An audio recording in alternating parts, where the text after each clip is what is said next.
Alrighty. Look, first of all, I'd like to welcome everyone to the call. Thanks so much for for joining us this morning. I'm really excited about today's topic.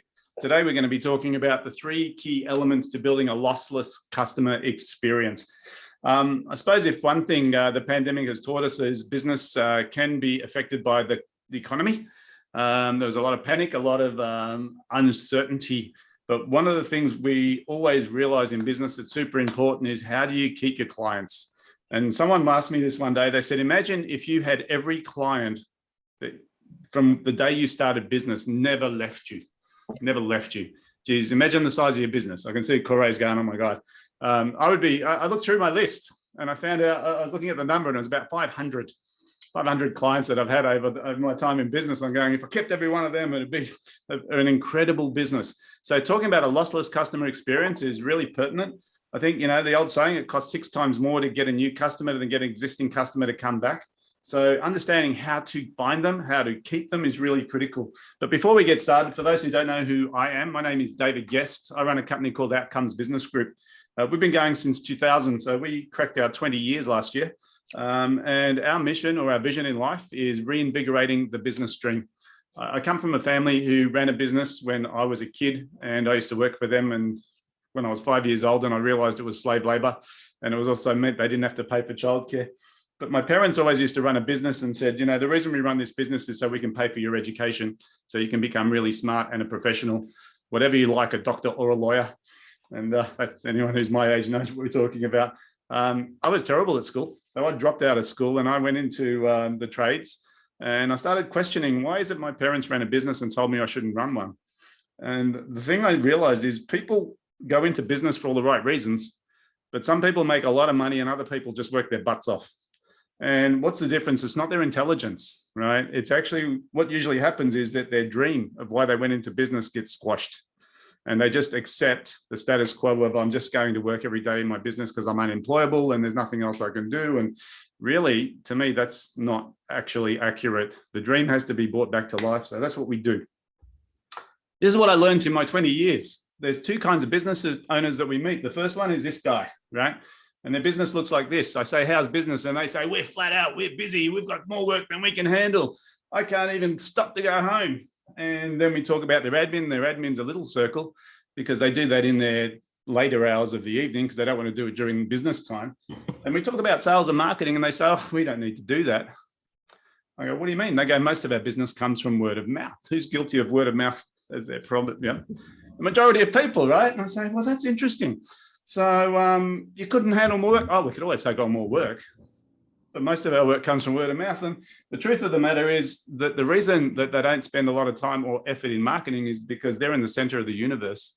And when we talk about doubling a business where you're the center of the universe, you'd have to work twice as hard. And for most people, this is not scalable. This is not business. This is self-employment. So once we realize the distinction, we realize the perfect business needs to look a bit more like this, right? The sales and marketing should be in equal proportion to the operations, which should be in equal proportion to the administration. But the big distinction is this little guy on the outside, not on the inside, working on versus working in. Today is about understanding what you need to do as a business owner to actually grow a stronger business that will sustain you into the future. So we've got this triangle and we're going to be covering 3 elements today. And the first element we're going to be talking about is a thing known as, and hopefully this works, client experience. So the client experience and the system that you need to make sure your clients are going through a great lossless process. The second part we're going to talk about is the sales experience. And we're going to talk about how to make sure that you do not lose prospects through your sales pipeline.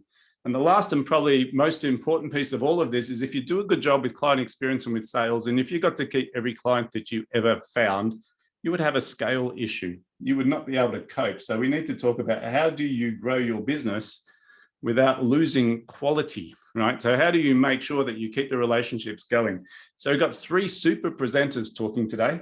They're going to be talking on these 3 topics, and they're really going to help us understand how we can get the most out of our business. Now, we're also going to have some breaks today so you can meet some people and so that you can do some networking. And we're going to make sure you have a fun time, and we're going to make sure that you get more value out of today than the time invested.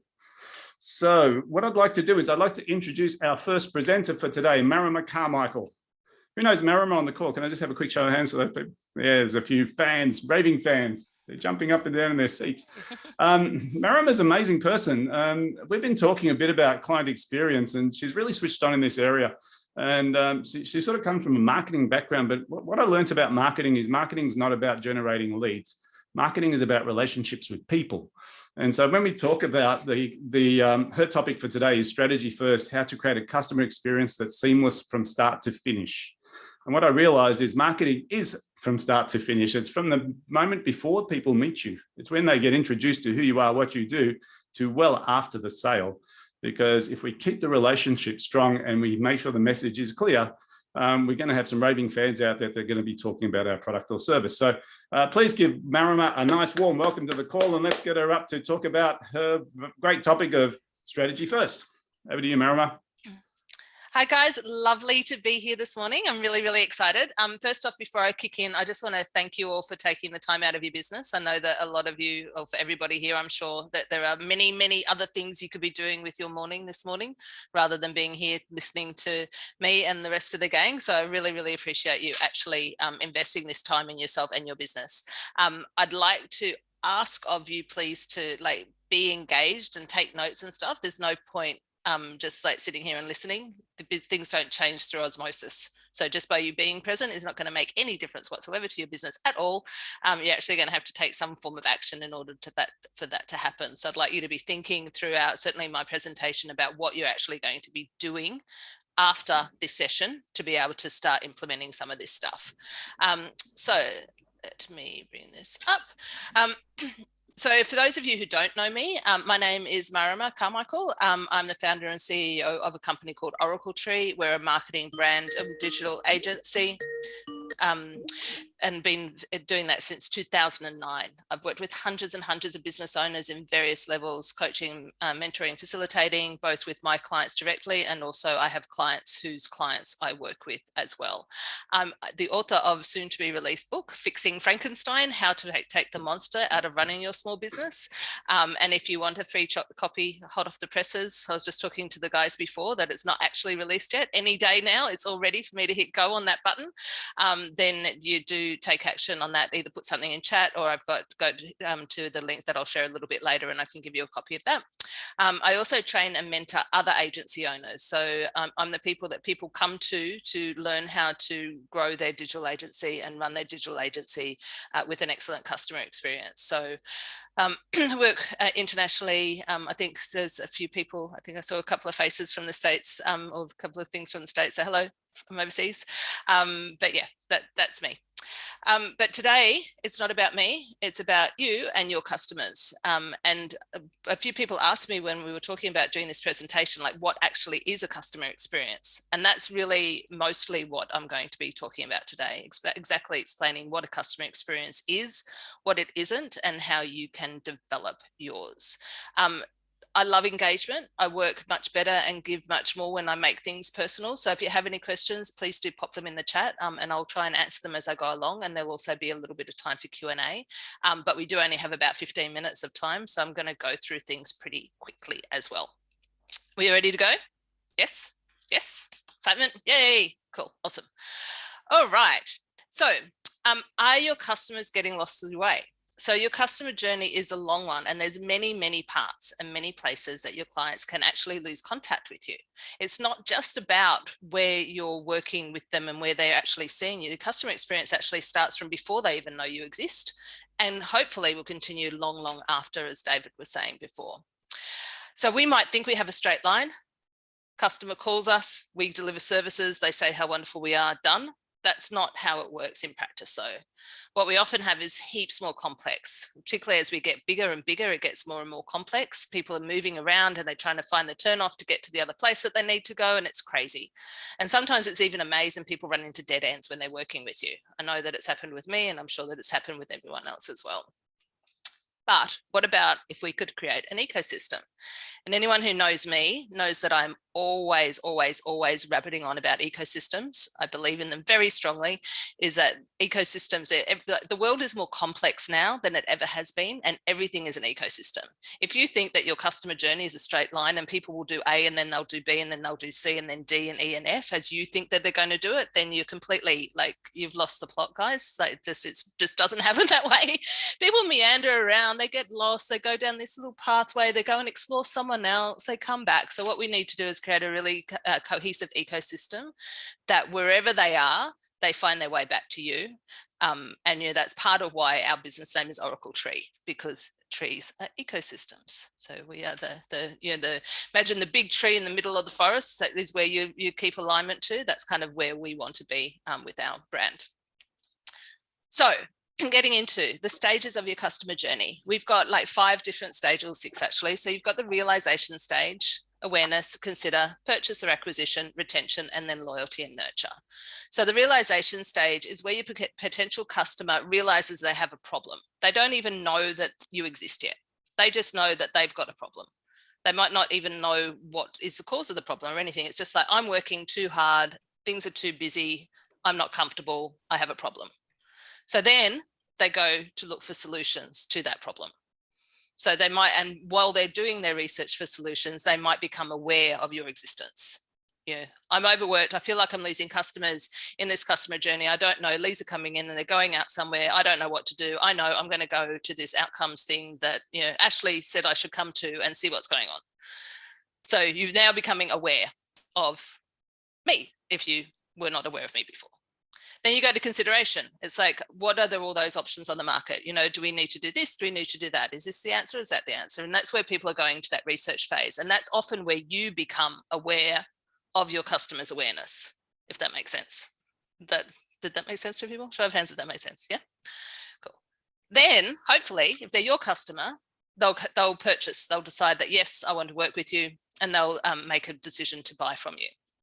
And oftentimes that's where people think, okay, that's it, job done. We're good. I've got a customer, everything's happy. But that's often where the most tricky part of the customer journey happens, is after that, is that handover of the fulfillment and the retention, and how you're actually delivering on the services that you've offered. And particularly if you're a service-based business, how are you keeping those clients long-term and continuing to offer value and continuing to meet their needs as they change, etc. And then you go to loyalty and nurture, which is where they're being nurtured and they become, your raving fans, and they go and tell everyone else how wonderful you are. And that's where you get your word of mouth. So everyone who's thinking that they get their clients through word of mouth, like, this customer journey thing is the most important thing to increase your word of mouth. 1 gazillion%. Like, there's just no 2 ways about it. And all of these people that have come along, and sometimes word of mouth work really well, even if people have considered you and decided that you're not the right option for them. If they've had a fantastic customer journey along the way and they know that you're right for someone else, they'll still recommend you, even if you're not the right fit for them. And so I think this, being aware of that, is super, super powerful. So how are they doing at each stage of this journey? So this is where we can start to map out what the customer journey is. So you can get these slides at the end if you want to. There's a lot of information on there. It's probably too much and it may well be too small on your screen. But for us, for instance, the realization is it's costing too much to run marketing in-house. I don't have the skills I need. And the thought that they're having is it's really overwhelming and I need help fast. Like, that's the thought. They don't know anything exists. Then they go out looking. They get referred from another client, they conduct an online search, they're targeted by paid ads, and there's lots of options out there. How do I decide what's going on? So these are all the thoughts that people are having in their mind. So it would be really cool for you guys, if you've got a piece of pen and paper, to think about mapping this against what your customers are thinking. Like, how do they realize that they've got a problem, depending what it is. And if you need any help with that kind of stuff, like, just literally put it in chat and I'll help you out. Then they have the purchase and acquisition, where they signed up to our stuff and they get excited, and retention, and this is how we process, and blah, blah, blah, blah, blah. You guys don't need to see all that, but you can have it in the slides afterwards. The next thing you need to be thinking about when you're mapping out your customer is, what are their pain points and what are their needs and expectations? And their needs and their expectations may be 2 different things. And their pain points might be a pain that you're inflicting. So being aware that there is an unavoidable pain that you're inflicting on your customers at some part of their process is really, really, really important to the customer journey. And pretending that it doesn't exist is not helpful to the customer journey. Does that make sense to everybody? Yeah. Because it's like, because I don't think I know of any business who has got a perfect, like beautiful customer experience, unless maybe hairdressing or something where you just go in and you get pampered and you get your hair done. But even then, like sitting there with the smells and the foils is boring. Like, you know, what do you do? So they make that customer experience better by making you a cup of tea to distract you from the fact that you're getting your hair pulled and you're getting, you know, weird smells and all sorts of stuff going on. So you want to think about what are the pains and what are they thinking in their head? And the more you can get into your customer's head through all of this stuff, the better. So thinking about, you know, what they're considering, what they're like at each different step. So when they're considering, for us, they're thinking that they need expert advice. They need to understand how they'll get results. They don't have the time. They just want someone to do it for me is what they're thinking. And they might expect that someone's going to, you know, take the money and run because they might have had some bad experiences in the past. So knowing what your clients expect while they're in this consideration place is a really, really, really important part to get them to each next line. And so at each step along the journey, all you want to do is help them to get from here to here. And then from awareness, can you guys see my mouse? Yeah. Yeah. And then from awareness to consider, and then from consider to purchase, and then from purchase to staying around for a long time. And then from that to referring on. Oh, nice. Good insult, Trina. Yeah, we are all inflicting pain. I'll tell you what, I have a client at the moment. Open honest communication is one of our core values. We have a client, we're doing an e-commerce site. Oh my God, creating a spreadsheet. Okay. Someone's just unmuted. We're doing, getting all the content, like all their products in is painful. Like it's their Excel spreadsheets, thousands of products. Like that's not fun for anyone. So how can we make that better? And that's something that we're kind of working on at the moment. It's like we made it a bit better and now we need to make it a bit more better and a bit more better because it's still causing pain. Then you've got to think about what your current touch points are. So where are you reaching people at the moment? How are you touching them? So is it through cold calls? Is it through, you know, and Ashley will talk to you about being on the phone and stuff. Is it through social media? Is it through your website? Is it through your current clients? Is it through a newsletter, etc.? So how is that, where are your current touch points? And how can you optimize the journey better? Your secret tool for all of this stuff is to actually talk to your customers. So doing customer development interviews and actually like having a really good conversation with your customers and some of your best customers from a place of really wanting to know what they think, not from them, you know, telling you how awesome you are, will really, really change your customer experience. So actually sitting down, having a cup of coffee with them or getting, if you don't feel like they will ask you, like tell you the truth, because sometimes people don't want to hurt your feelings. So unless you are really, really good at framing it, so as they know that they're actually helping you by being really honest, it might be worthwhile to get someone external to actually make those calls. But really having those customer development interviews and asking them questions like, where are the pain points in this process? What works really well? What doesn't work well? If you could wave a magic wand, what would you change about this process? How could we make it better? If this was your business, what would you do? And getting those customer development interviews from all different market research, you know, it's a big thing. And you can get those really, really good answers and then sometimes we've had people who've made new products and services out of it. So for example, we were talking to a client and they were feeling like they weren't getting the product knowledge and they were asking for like a private Facebook group or something, which is not something that the business had thought about it at all, that their customers would actually want to talk to each other. So they're doing that now. And it's going gung-ho and it's not taking any effort from the business owner. It's really just creating the platform and their customers are all getting to talk to each other and share the resources about the product knowledge, etc., etc. So it's really, really powerful thing to do. Then you need to map it out. So you think you've got marketing, you've got sales, you've got fulfillment, you've got the post-sale.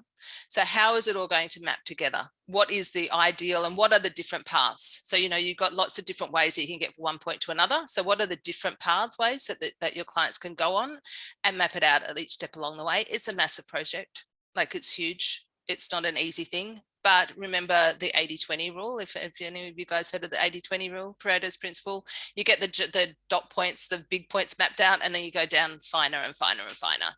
But this is a constantly evolving process for sure. Hard.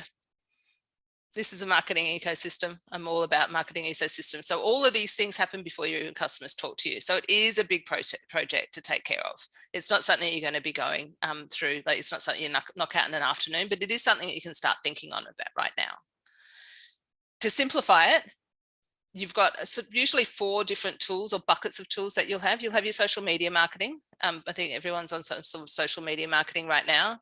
You've got your website. You've got your EDM automation, and you've got your team, your internal team of production, fulfillment, sales. These points between where the handover from one section to the other is the first areas to work on when you're looking at your customer experience. Because typically speaking, it's your social media not talking to your website properly, or your team not responding to the social media messages, or the request to get information not going into your automation or your CRM, which is customer relationship manager system. So these points between the 4 buckets are the most important points to get into. There are different tools. Doesn't really matter what tool. If you think just in big buckets, whatever tool you're using works, but just make sure that they're talking together properly, because that's where the ecosystem works. So I said at the beginning that I wanted you guys to take action on. So what's one thing right now that you're going to do or promise to do or schedule in your calendar to do to make your customer journey better? Yes, put it in chat. Trina, you're going to talk to your customers. Great. It's an awesome thing. I'd love to see some more commitments in the chat about what things you're going to be doing. While you're doing that, you can have a look at my contact information. So QR code on there if you want to reach out to me, if you need some help with that. So if you go to oracletree.com/offer, and you can get any or all of the presentation slides, our internal document that we use for mapping out the customer journey, which is slightly less pretty, but the same kind of functionality that you were seeing, a free chapter from Fixing Frankenstein, and access to a free strategy session with me to actually like walk through and talk through all of this. And my strategy sessions aren't thinly veiled sales sessions either, just by the way. They're actually like strategy sessions where you can like talk to me and just ask me whatever. And if it makes sense to work with me, then we'll have that conversation afterwards. But it's actually like, if you're going through this and it's like, what is that? Just like hit me up on the strat session and we can go through that as well. So what are we going to do? See you guys to explore how to working with us, easy, remove the pain points, deeper conversations with our clients. Love it, Corinne. Customer journey mapping, map the customer's journey after both pros, close the gaps. Love it. Get better at scheduling time to move people smoothly into CRM. Put up an FAQ on me comment. I love that, Kelly. That's really practical. Lovely. I'm so excited to see you guys taking action. So I think now we've probably got some time for some questions. Is that right? David, we could, or what we could do is put everyone in the breakout and save the questions for later. Yeah, perfect. Beautiful. Awesome, guys. That was fast. That was fast. You must talk at 300 million words a second. I do. That was brilliant. Look, I suppose the thing that I got out of that mainly was the idea of gaps in my process. And I think when you talked about ecosystem, I think a lot of people see sales and marketing as separate. I think they see customer delivery as separate, and you highlighted the gaps and saying there has to be continuity between those. So I think it's wise for people to talk to someone like Marima about this. And as she said, it's not a thinly veiled pitch. One thing I know about the people we bring on these calls, they're very clear about adding value. I mean, we're past being sold to. We want to actually understand where you can help us. And if you can actually help us, say so. So if you're interested in catching up with Marima, there's a QR code. There's a link, I think, that Eugene's going to put in the chat box as well.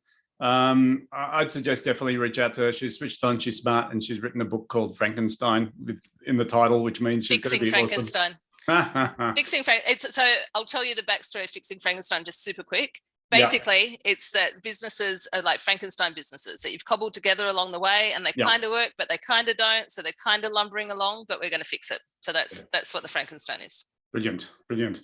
We're about to go into a breakout, but just before we do, I just wanted to talk about a couple of things, right? My belief is that most people have all great intention in their business, and they look at these things and they go, this is great. What Marima showed me is awesome. There's a lot of work to do. I do not have the time. I'm too busy. I'm in chaos right now. I have 5 emails that have come in the past 7 minutes, right? Some people, Andy calls it unraveling chaos. To me, chaos to control, and it always makes me think about Get Smart. Anyone who's my vintage will remember. This is not chaos. The idea is that if you're in chaos, it's really difficult to be strategic. And I often say to people, don't try filling a bucket with holes in it. So getting out of chaos and moving into control is the first phase of growth. The second one is actually the growth phase. And there's two pieces to this. One is the systems and the people, and the other one is the marketing. So bringing new people in and making sure we've got them in a holding pattern.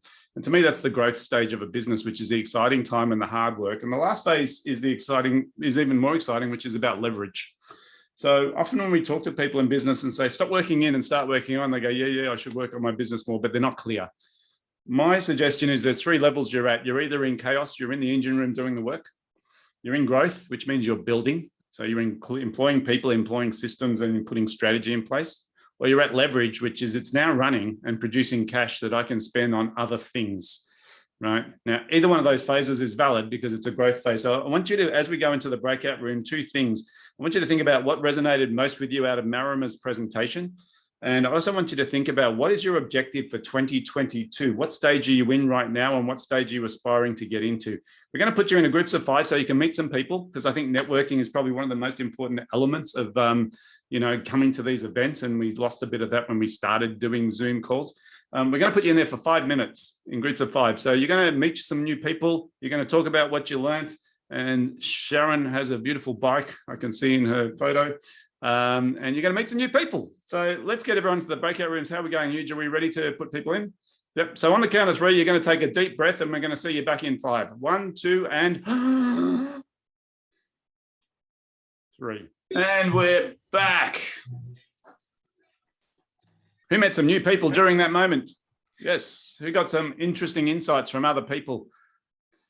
Right. What I'd love to see is if you got something out of that interlude with the other people, into the chat box. What was the distinction that you picked up? What did you learn? Any comments? Just let's see if we can get some chat flowing as we start introducing our next presenter. As we talk about client journey, and really, Marima did an amazing job of highlighting the sort of the process. One of the most sticky parts of any client journey is the sales process itself. And I think for a lot of people, they cringe when they hear the word sales. They don't want to be ever seen as a salesperson. They don't want to be seen as salesy. And I think sometimes it's a bit of a bias. Our next presenter, Ashley Alsady. Who knows Ashley in this room? I'll just get a show of hands. There's a couple of people. Awesome. Ashley Alsady, I've known for many, many years, and she's known as the cold calling queen. And so she's coming along today to introduce the concept of building the ultimate sales experience for your customers. So let's give Ashley a nice warm welcome to the call. Let's get her up. Thank you. Yes. Thank you for the warm welcome, David. And yes, that is me, the crazy woman that loves doing the sales grunt work that most people would rather avoid, let's face it. And this is what I built my career around. And I'm excited to be here, guys, because yes, we are talking all about how to create that lossless customer experience. And my focus is going to be on how you can create the ultimate sales experience, because let's face it, just like David said, sales is the bloodline of all of our businesses, but quite often.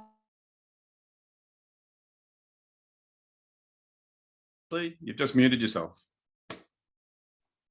I don't know what happened there. I'm back, hopefully. So before we get into my hot tips and tricks for today, a little bit about me. You have heard, again, I'm that crazy person that loves cold calling and direct marketing. I actually made a career out of it. So when I found my passion, which was after I graduated from uni, started working in corporate sales, found I was the only one on the team that loved cold calling, I thought, I could start a business doing this. So I established the Promo Donna, which is a lead generation agency based here in Melbourne, and we facilitate for companies all around Australia. We've done that for around 10 and a half years now, for hundreds of companies all around, this country. And I have a really passionate team that are as crazy enough to love this, much like myself. But also over that time, my passion for what I did, people started to approach me saying, Ash, you do this and you do it well. Can you teach me how to do, prospecting, cold calling, even selling more effectively? And that's what had me establish my own coaching and training brand. And this is what brings me here today, this passion to teach all of you how to sell more effectively, or how to, ultimately create a sales experience that will help you to retain not only your prospects, but your clients. So let's look at this. I think that selling has become quite complex over the years, hasn't it? Because, we've got all these new technologies, we've got new lingos, catchphrases, all these amazing customer relationship management tools. We're bombarded by information. Even Marima highlighted that, that ecosystem that we have available to us. So everyone's creating all of these leads from all these different methods. But one of the things that I believe is occurring because of this, and I see it all the time, people are, almost getting that excuse to hide behind their computers. They'll say, you know what? My business is going to be fine. I'm going to generate leads through, social media or through, LinkedIn advertising or whatever it might be. But then they don't actually know how to create that great sales experience once the lead lands on their door. And, I quite often see digital agencies, for example, they'll be talking to me saying, we create all these leads for our customers and they're burning them. They don't actually know what to do with them, again, once they call in or once they make that inquiry. So as I said here, technology alone won't bring a flood of leads to your door. You actually have to have a very meaningful way to connect with your audience or your prospects, your customers, once they come to you. And it's all about having great conversations.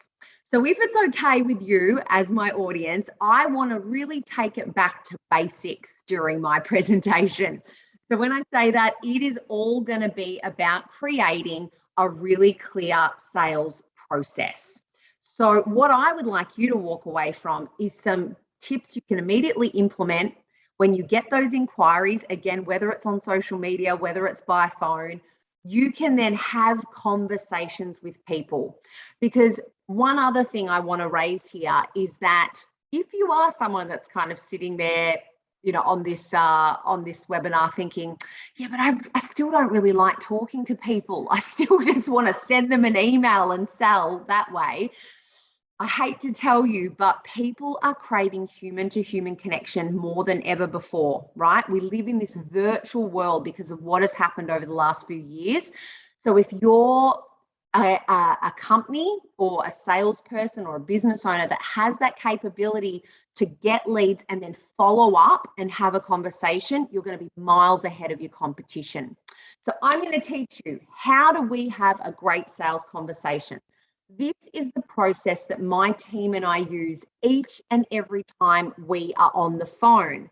And I'm going to flip it because, I know a lot of you might still be sitting there thinking, but I don't want a cold call. I don't want to use a cold calling method. This same sales process can be used again when you get an incoming inquiry. So what is the first step in my sales process? It's all about preparation. Now, preparation has two components. The first being our mindset. I think sales is one of the biggest mindset games out there, and it's why I love playing it. If you can't master your mindset, it's as simple as you won't get the results you want. So a few quick little tips from me. The first is write down your goals as if you've already achieved them before every sales session. So if I'm going to pick up the phone to talk to someone, and it might be an incoming inquiry that I really want to win over, I might write something like, I generated interest and they've requested a proposal from me, whatever it might be. You've got to set yourself a specific goal. Same with if you're in a sales session and you're trying to generate leads. I generated 5 appointments with, these different types of clients today, whatever it might be. The other thing you want to do is very much be aware of the energy that you are giving off. Are you in a peak state? Are you in a positive mindset? If you are not, be aware that that energy will feed down the phone. I've heard this so many times before that, people get these results and they think, I wonder why I didn't have that connection with someone. A lot can do with your energy. So listen to music, go for a run, do some meditation, whatever it is to get into that peak state before your calls. The other component of preparation though, and this actually comes back to something that Marima said, I love that she highlighted this, that points of pain, right? So when I tell people to prepare before making calls or having sales conversations, I say to them, you need to understand your products and services that in relation to what your prospects want. That end part of that sentence is what most people miss. They think, oh, I just have to spruik our features and benefits and how great we are, and that will sell to them. But it's actually not, what they're going to want to hear. They want to hear the what's in it for them or how you're going to solve their pain points. So just like Marima said, know your customers, know why they bought from you, know what their pain points are. And these are the things that you want to make a list of. So when you pick up the phone to talk to people, you can highlight that, how are you going to help them? So once we've done our preparation, we're going to step into doing an introduction. Now, raise your hands here if you've heard of the elevator pitch. It's a very old salesy term. Yes, I see lots of hands raised. It actually originated from old Hollywood though. And I love this because I'm an old Hollywood movie buff, love Gone with the Wind, all of that. So people used to write scripts back in old Hollywood, but they could never get a meeting with the studio head.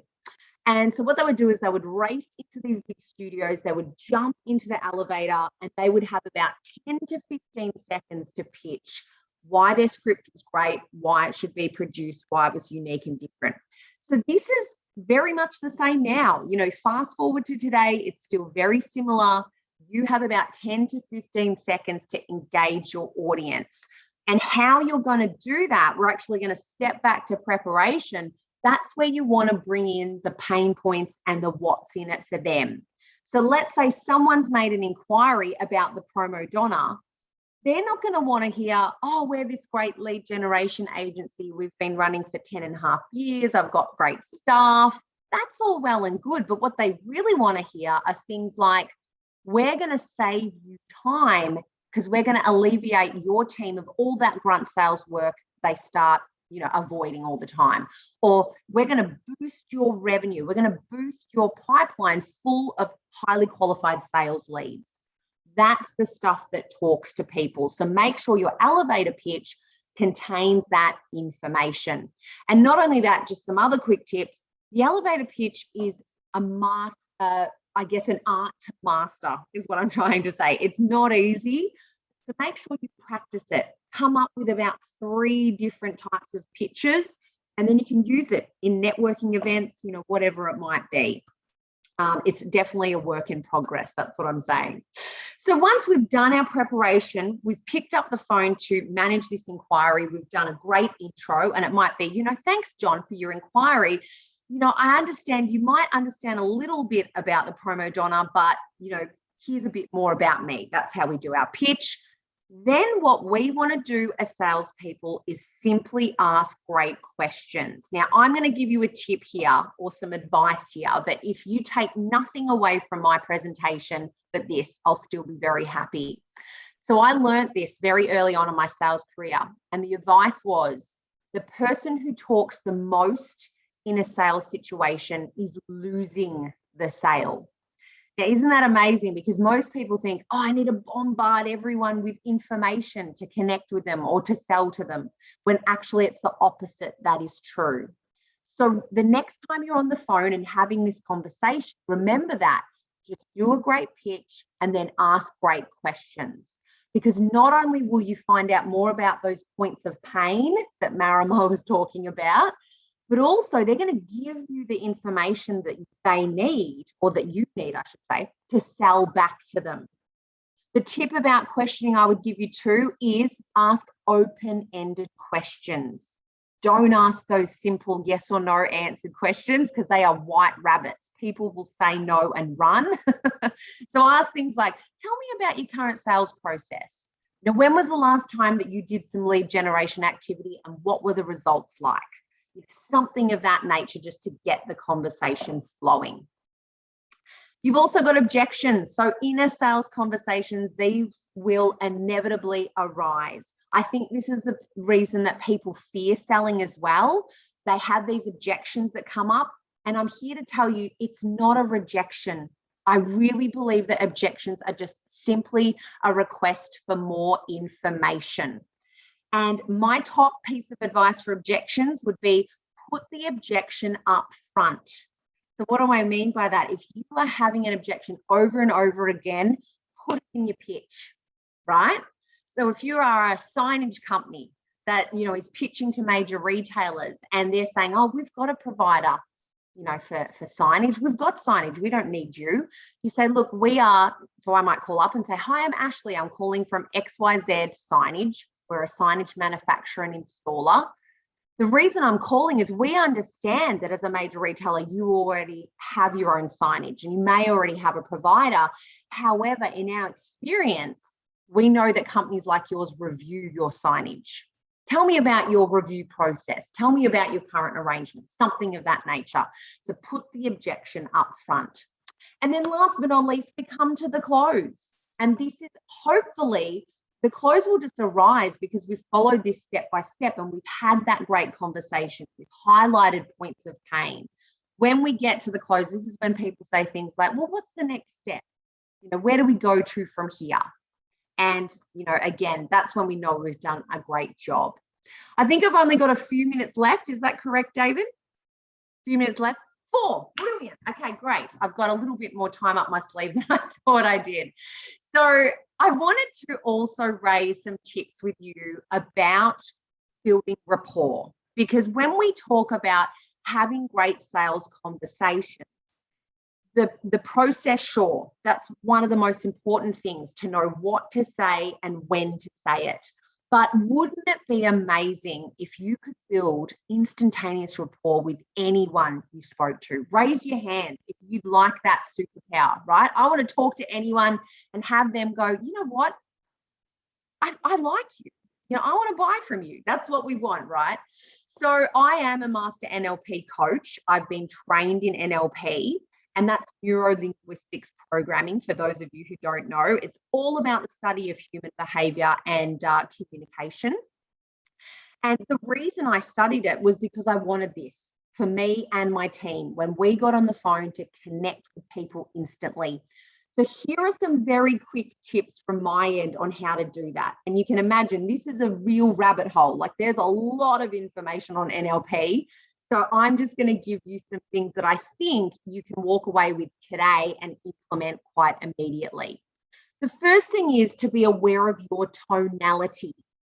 So when we think about rapport, when I studied NLP, they told me something that goes something like, people like people that are like them, right? You attract people that are like you, but you also like people that are like you.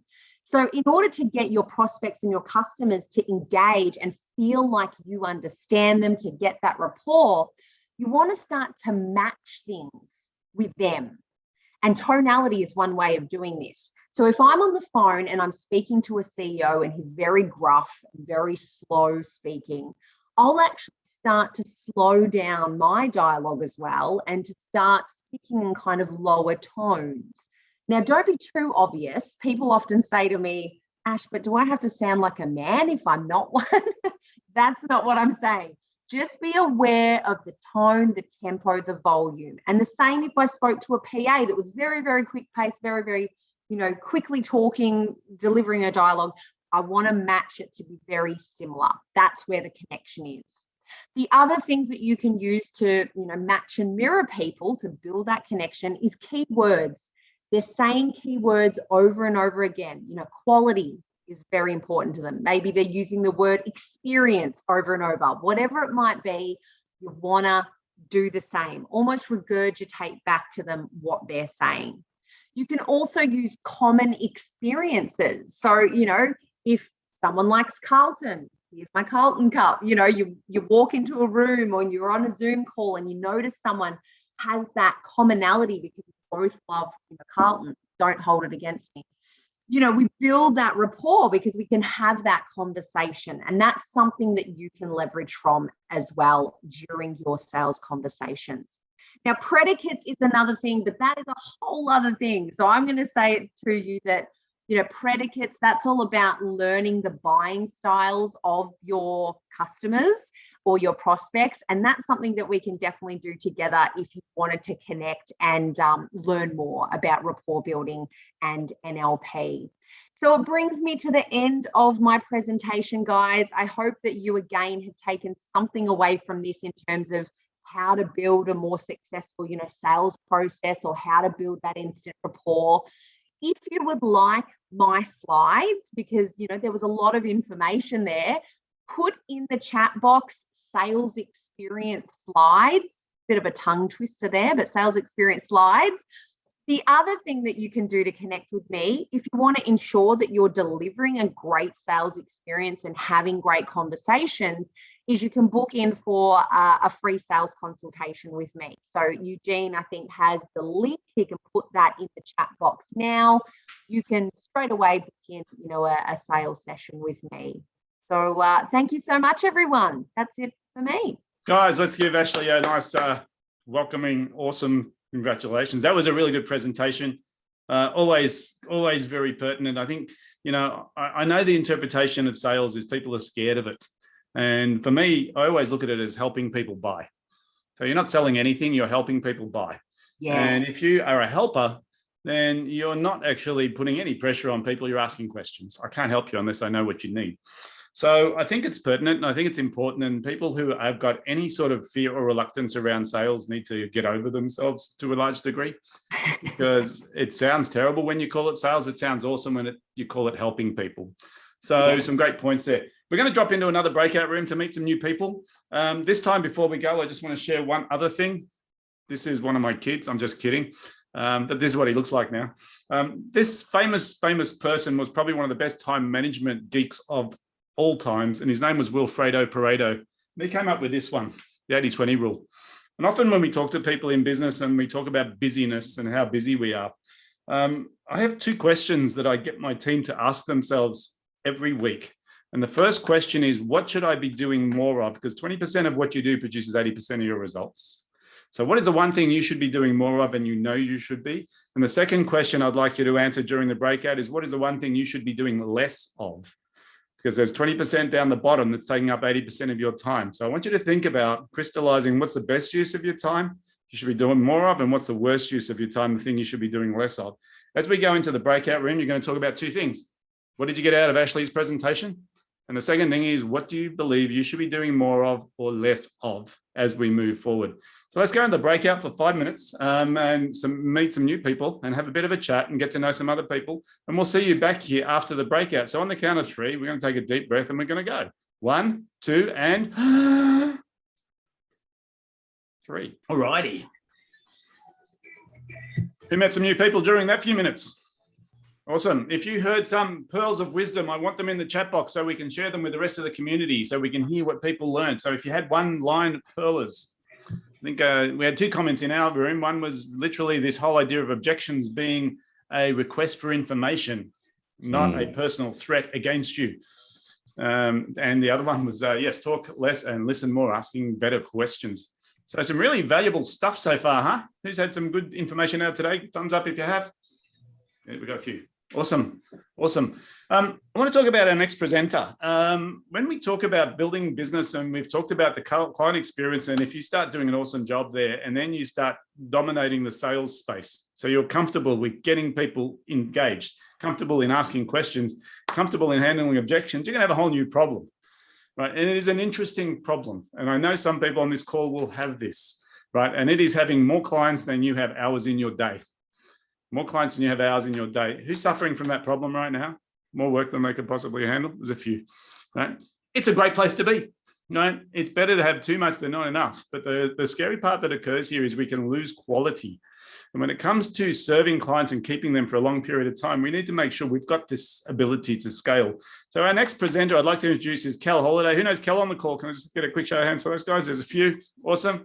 Kel is amazing, right? He's been traveling 7 days to go to one destination. So he's been incredible in terms of keeping the airlines afloat. But today he's going to be talking about the streamlined to scale process that he uses to help people grow their business. So let's welcome Kel to the call. Thank you, David. Mate, great to be here, my friend. And I tell you what, the last two ladies, how cool have they been? It's actually helped me a lot. And that's what I love about these sort of events. We actually come in and we come here to maybe present ourselves, but we get more out of it than what we're actually presenting. So hopefully today you'll actually get a whole bunch of stuff out of this that will actually help you to really streamline and scale and get you to that next level where you want to be in your business. So I guess if I just start off with a little bit of an idea around some of the questions, one of the things I'm going to be talking about is about outsourcing. And some of you have actually heard about remote teams or virtual assistants or whatever it might be. And so I'm going to be talking about that, and also a little bit about the productivity side of things and some of the different systems and technologies you might like to use to help you to build a business where you're actually now working that 80-20 rule in the right way, rather than you actually working 80% in your business. You actually get that 20% in your business, and you get other people and you start to duplicate yourself. And if you can duplicate yourself, you'll end up in a very, very nice spot. And as David just said, I've spent the last 7 days traveling to the Philippines, and it's taken a bit of a while, 5 different plane trips and everything to get here. But during that time, my business has kept on thriving. My sales have kept on going. I haven't had one problem. It has been quite phenomenal. And so I've got that freedom in life now just to think about, where does the business go to next? So I'm going to be looking today at some of the pitfalls of business owners make going through this process of actually scaling up. And what are some of the productivity systems? And what is the positioning of yourself for success? How do we actually do that? And I guess to know a little bit about myself, I've been around a little while. I've got this grey hair doesn't come from being on this planet for a short period of time. So been interviewed and been put in the top 10 category in the world by ABC, NBC, CBS, and Fox News.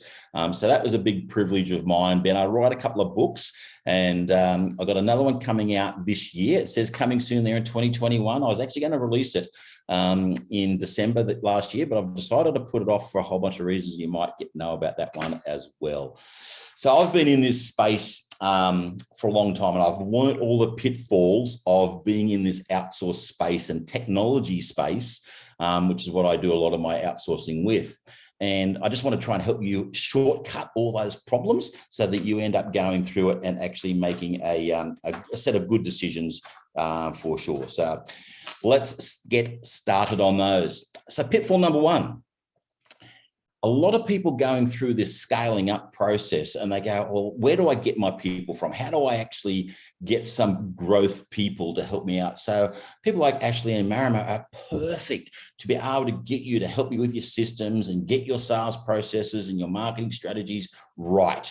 And so it's a really good space to start to get your experts to be able to help you build your systems. So you can start to get it out of your mind and build those systems to be able to help you to start to scale. And as David was saying before, you can be in that chaos sort of stage, and you're about to get into that growth stage, and you need to be able to get out of those 2 stages. You need these experts to be able to help you. But when you get to leverage, this is where you start to build your teams. And one of the pitfalls in building a team is to know that, how am I going to build a team? So a lot of us will start off with, and anybody want to put their hand up if they've actually used something like Fiverr or Upwork, or you've done a bit of outsourcing sort of stuff before. Very, very commonplace. So that's a great place to start to get used to giving quality briefs. It's a really good place to start. The other one is home-based. Right, so you can actually employ a person. Now you're actually employing a person individually rather than just going through an online site. And so you can recruit the person. Craigslist is a good place to be able to go for that one. But you can go to recruiting agencies as well. We do a little bit of recruiting and everything that in our services. But I would suggest, and this is just through personal experience, that the office-based full-time sort of service is where you want to be aiming at long term. You don't have to start there, but this is where you get leverage. All right, leverage comes when you actually get a person or a team of people who know who you are, who follow your culture, who have got everything nailed down and will work. Now, office-based or home-based can be a little bit challenging depending on your location. We'll be talking about that in a minute. But you've also got a lot of different hybrid models out there as well, different ways of being outsource. So you can actually hire a seat, all right, in an office space and actually bring your own person in there, or you can have this bit of a blended one. And there's a new model that we've actually just introduced ourselves not so long ago, which is what we call the Concierge Service. So you still get like an individual person that you're dealing with a lot. And it sort of acts like the task-based Upwork, but you now got an individual that helps you to project manage what tasks you need. And so when you start to get into sales and the customer service, you don't want to do everything through technology. The CRM is a part of it. Your websites are a part of it, but you've got to get the personal interactions and start to get things that are personal rather than just form related. Pitfall number 2, know the parameters. If you're going to be looking to outsource, there are so many things, all right? And so a lot of us, I've got my head sort of covering up the cost side of things, but the reality is a lot of us just go to what's it going to cost me to do, all right? Cost should be your last thing that you think about. I don't know about you, if you're employing a person to work with you here in Australia, and I know we've got a couple of people from overseas as well, if you're going to employ a person to work with you locally, the cost, you have a budget set, but the cost is generally the last thing. You're looking for the skills, you're looking for the reliability, right? So think about these things first. So I've got 8 little pieces there. So the time zone, it's a really good idea. If you're going to be looking to outsource everything, get somebody from the right time zone, get the skills that you want, the right areas, all right? And also the reliability. So this is where an office space comes in as opposed to somebody working from home. And let me just give you an example. Just lately, as I said, I'm actually sitting here in Cebu in the Philippines right now, and they went through a typhoon only in December. And so service and reliability, they went through a typhoon. All the home-based, every home-based person lost the internet for over 6 weeks. Can you imagine losing a staff member and not being able to contact them for a 6-week period? If you're in an office-based situation, what happens? We've got generators, we've got all sorts of different areas where we actually put in infrastructure. We went down for 1 day. So that's a normal thing. So you've got to think about service and reliability when you're going to outsource anything. Language, so what's their primary language? Their culture, do they fit in? How are you going to pay them? What gateways? And what's the growth opportunities of a team? A lot of people just say, oh, yeah, I just need to get this done. And so you do it ad hocly rather than actually putting a strategy together. And I want to actually say to you today, I want to actually help people to put their strategy for growth together. And a little bit later on, I'm going to be giving you some QR codes there where you can actually go on, get a list of tasks that you all do on a daily basis and how you can actually outsource that. And you'll be surprised at how much more you can get done. That will instantly give you your 80-20% if you actually follow the process. Happy to share those all with you as well. The third pitfall, don't be cheap. It's really simple. All right. So many people shortcut this system. They actually go through it. Consider your current and future needs. A lot of people go out there and they'll find a piece of technology or they'll find a person to help them out for a short period of time, but good is okay, all right? Cost, all right, so over here, cost is okay, fast is okay, cheap is but the sweet spot is when you get everything right in the middle, all right? So release yourself from all the unnecessary stuff and everything can be duplicated. I don't know, has anybody got some things, if you want to stick them in the chat there, things that they go, oh, geez, nobody could do that as good as me, all right? Or nobody could do that because of a legal position, or nobody could do this because of, if you've got those sort of barriers in mind, that mindset that you cannot duplicate yourself, you'll be stuck 80% working in your business. If you cannot duplicate yourself and show people how to do that, you'll be forever stuck and you'll have a job for life. And I don't think most of us went into business to have a job for life. We actually went in here to have freedom. All right, so there's the 3 pitfalls. Let's get into, if you go through this outsourcing stage, and let me just say to you this, most of you who here, we've got a bit of a show of hands, all right, Who here actually does outsourcing already in their business, or put it into the chat? Got a couple of people. All right. Those people who haven't got, there's a couple of people that still haven't got their hands up yet. All right. Let me just say you already are outsourcing. Every single person here outsources. You've got an accountant. You got your solicitors. You got people that you don't employ that you outsource those tasks to. All right. So you're already outsourcing. So doing an outsource of the other task is just a mindset of how you do it. The things that we accept that we do normally, all right, and actually just apply that same sort of thinking to your next stage of growth in your business. So productivity, this is how we do it. Technology, remote teams, obviously you need to have everything cloud-based. So you've got all your stuff in the one spot and you've got all the stuff that they can share. And it doesn't matter where you are around the world, right? You could be sitting by a pool, on the beach, etc., and operate your business from your mobile phone. It's exactly how I do it. All right. I can operate my business 100% from my mobile phone anywhere in the world, provided I've got internet service. Simple as that. And so even going from Australia over here to the Philippines, I lost about 2.5 hours because even the in-flight services now I've got on most airlines, I've got the internet. So you can even work on that, but sometimes we need some time out, so you can use that time as well. Single cloud-based internal storage. Now, what I mean by this is some of us have got like things like Dropbox. We've got OneCloud. We've got iCloud. We've got OneDrive. We've got Google Drive. Just pick one. You can use the other ones if other clients have chosen something else and want to share some stuff with you, but you use one to put everything together. Marima mentioned, the fact that we've got to get a CRM happening, all right? CRM, past management processes are clear, but here it is. And Marima said it beautifully. Make sure they're in an ecosystem or they all integrate and communicate to one another. An ecosystem, all right, an integrated system is 100% the key to get the most amount of productivity, not just in your life, but in your team's life and in your business. If you want to leverage and grow, and if you've got everything that's all separate, just think of the amount of time I've got to log into this one, I've got to log into that one, I've got to log into this one, and try to remember all the passwords. And the amount of time that we lose in that is phenomenal. So an integrated, fully integrated system that everything talks to everything is critical to make sure you actually are ready to scale and grow and streamline. And so what does systems mean? A lot of people think of systems as your manual. You get a bit of a manual and you document it all out and you have it all. The reality is they generally sit on the shelf and they do nothing. I'm talking about systems that you have that are, again, user-friendly and that can be transmitted across multiple locations and all be updated at the same time. So here is a couple of different tools, and I'm going to be showing a little bit better way of doing it here, but I'm just giving you some of the bigger picture options. So storage is one tool you need to make a choice on, storage. And I would say to you, the three big ones are Google Drive, OneDrive, and Dropbox.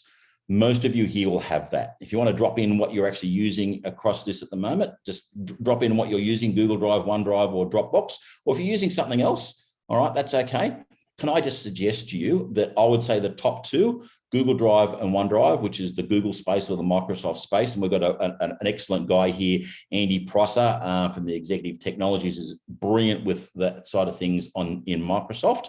I use Google myself, all right, and that's just a personal preference. Dropbox is starting to drop away from its popularity, all right, and it's still trying to catch up. And there's a lot of reasons behind that. Again, if you want to book a strategy session with me, I'm definitely happy to be able to show you what the pros and cons of the different systems. As far as production is concerned, if you're going to produce a system in your business, and I talk about a system like you can get everything from how do you collect the mail, all right, can be a system in your business that can be one thing that you don't have to do anymore. And so what we generally do is we start off with a mind map, all right? We go through and do a Lucid chart, which is a nice little flow chart of these sort of things. And these next two, you got Canva and Snagit. You can actually do pictorials or videos of the different things, and then you post those into either YouTube or Vimeo. And there's lots of other different ones. These are just the basic ones that most people will know. All right. And then you have a place then to store and deliver your systems. So again, the two most popular areas are Google Sites or in SharePoint, which is your Google and your Microsoft areas. Your CRM, now I've actually put in here with the CRM, there's two big ones. There's one big one on the market at the moment that's just going gangbusters, which is HubSpot, a great CRM, all right? But what I find is as people grow with their business, that this becomes very, very hard to manage from a financial position.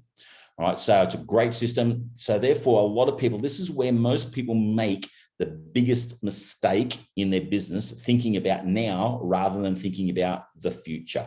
They go, oh, I'll get a cheap one, all right, or I'll get the free one. CRMs are your lifeblood as far as your consistency is concerned. It helps you to manage both the phone calls you're going to make and also the electronic mail you're going to do. So picking one that's actually going to be scalable is most important. We've actually just released one on the market, which is CRM Hub. I'll talk to you a little bit about that a little bit later on, but it is now a scalable model, and it's probably one of the most powerful CRMs on the market today, that it gives you all your social media, it gives you all your websites, it gives you everything you need to be able to do, and it's a fixed price. Doesn't matter how many people you've got on it, et cetera, et cetera. So if you've been down the road of picking a CRM and had to change, it is painful. And it's one of the biggest blockages to people building and scaling their business. And the other ones are project management software. You want to deliver things through and task management and everything. So things like Asana, Monday, there's a lot of them around. Again, pick one that integrates, that will integrate across all your different programs and that actually is scalable. Project Hub is one that we actually offer, and it does an absolute magic job. So that's sort of like my selection. If you want to take on all the different ideas, this would be my choice. And this is the ones that I use. And so we actually go through it and make it nice and simple for you. This is what it looks like. So when we start to think about a system, we've got a 5-step system that we use, and these slides are going to be available to you as well, so you'll be able to pick this up. So it's about defining the system you need. What have you got to do to actually go through and clarify all the different processes and then build your tools? A lot of us go to this tool step first. We build our checklist, we build out their different pieces of asset to be able to work with. And then we just start using it. We don't then go through any check and launching process. So we just like sit in that step number 3 without going through a solid process. And this middle one here is the mind mapping sort of process. And also over in tests is where we actually store all our systems. Our CRM is a very, very important part as well. And what it will do is all your sales and marketing, all your SMS messaging and tracking of clients, all your product sales, you know, it's got course builders and everything else in it as well. So a really important part to make sure you know your technology and your people to make sure the next part is going to work and you position yourself for success. So here is where success comes from. You've got to start somewhere. So click on the QR code, and I know Eugene's going to drop in the link for us as well here if you haven't got your camera there. So the idea is this task, this is 100 different tasks that I would say 99% of businesses use on a daily basis. And they are just simple tasks that you don't realize that you are doing, that's taking up 80% of your time that you could outsource. And so what you have is 3 separate columns. You go, this is one that I don't need to do, tick the box. This is one that I can pass off. And as soon as you go through that process, you now realize which system you need to build next. And you build a certain number of systems, and then you can hand those off. And now you start to build freedom. You now start to get your time back. And how good would that be to have a whole bunch more time?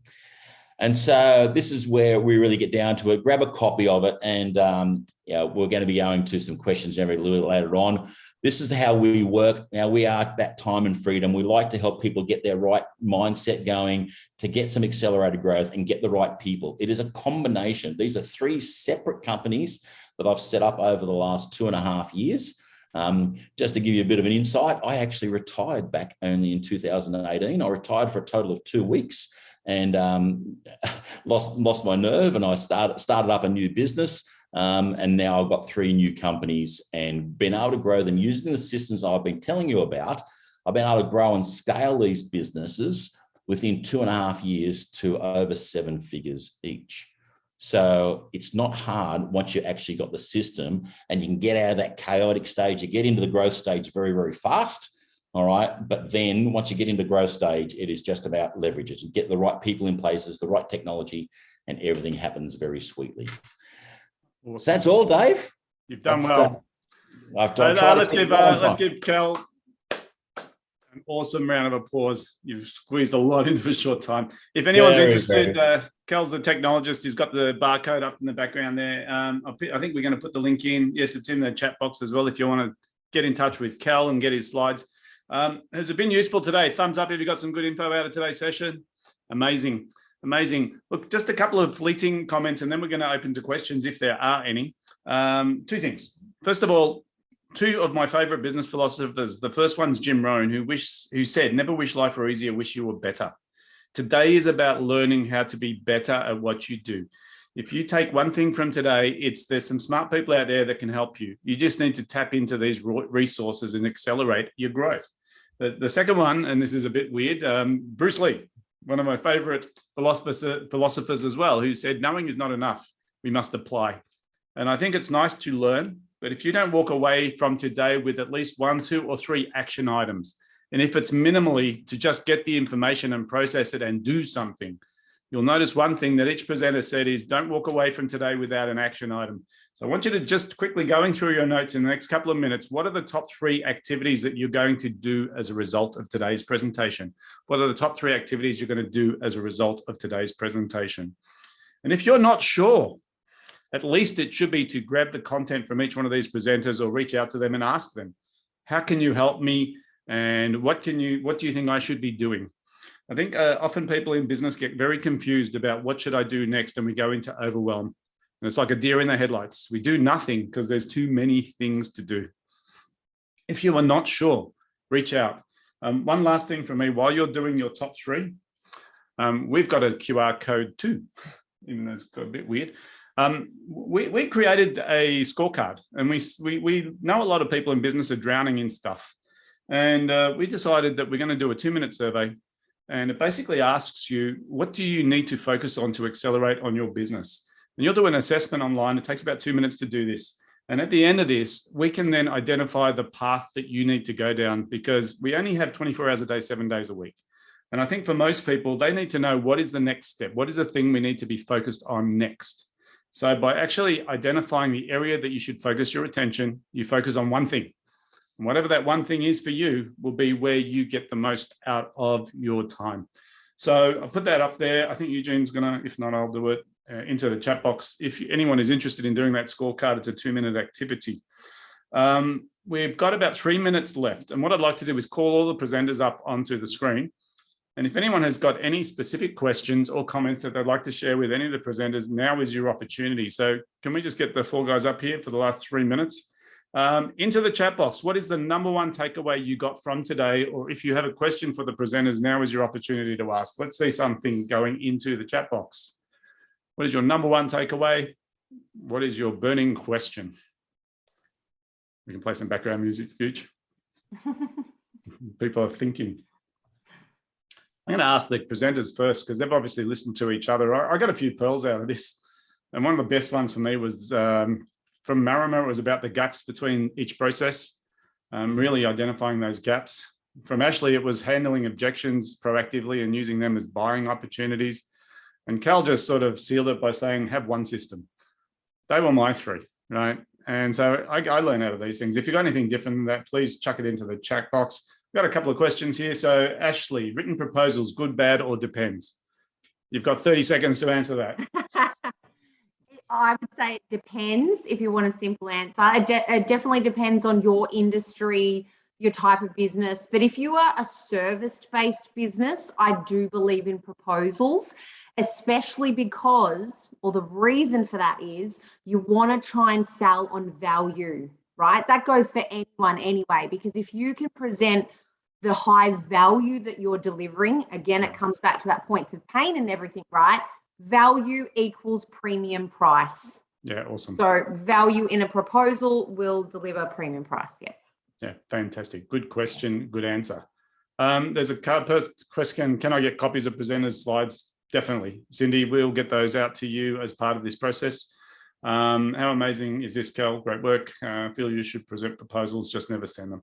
I think proposals are just a piece of the process, right? And I think there's two things: premature proposal, where people go writing proposals because they're scared to ask questions. And then they rely on the fact the proposal has all the answers in it, but no one ever reads it. No one reads the proposal. Yeah, But not only that, you're missing that personal connection. Yep. Yes, and they never follow them up either, Marima. Like, I wholeheartedly agree, David, that if I send a proposal, then there's like a set follow-up date, then there's further discussions, because so many people say, oh, but I sent the proposal. Why didn't they buy from me? Yeah. Right? Why did I hear crickets? You haven't got that whole customer journey, have you? Brilliant. So I think the answer is yes to the right people, and yes with a follow-up process. So it should be part of a journey, not just a be-all, end-all. Awesome, guys. We're right on 10:30. I think we got some great value out of today. The speakers have been amazing, and the presentation content has been awesome, and your attention has been great. We've met some great new people during this process. So thanks so much for joining us. Hopefully we entertained you. Hopefully we educated you, and hopefully you walk away with some new and very useful knowledge. So thanks for your time, guys. Enjoy the rest of your day, and we'll look forward to catching up with you soon. Cheers, guys.